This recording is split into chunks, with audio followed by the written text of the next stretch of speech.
Nasunog kagabi ang laboratory sa Negros Oriental Provincial Hospital.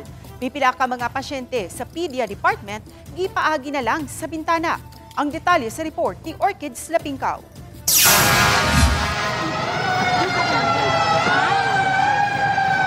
Nahitabo ang sunog pasado alas 7 kagabi sa laboratory nga duol sa outpatient of Pedia Department sa maong ospital. Dali nga gipagawas ang mga pasyente. Apan mato ni Governor Chaco Sagabarria, daling nakontrolar ang sunog o wala kini makadako. Sa video ni Cherry String, makita ang ubang mga migamit o kagdanan aron mapagawas sa mga batang pasyente gikan sa ikaduhang angdana. Sa inisyal nga investigasyon sa BFP, nagsugod ang sunog sa molecular laboratory sa NOPH. Sa video ni Angelica Babor, makita ang mga pasyente nga naa sa gawa sa compound sa NOPH. Wala pa muluwat o pamahayag ang pamunuan sa ospital. Dihang giadto sa GMA Regional TV, wala na'y pasyente nga gawa sa compound sa ospital. Padayon pang gisusi ang hinungdan sa sunog. Daling gisusi ni Governor Chaco ang lugar aron sayran ang sitwasyon.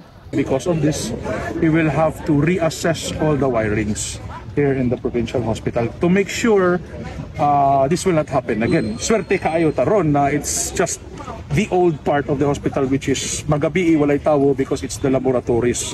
Problema lang yun, ugma, wala tayo laboratories. Gidugang sa gobernador nga tungod kay karaan na ang building, diin ay motang ang laboratory, wala pa kini sprinkler system. Matod sa LGU, natukod ang NOPH ni atong 1945. Ako si Orchids Lapinkaw, Balitang Bisdak.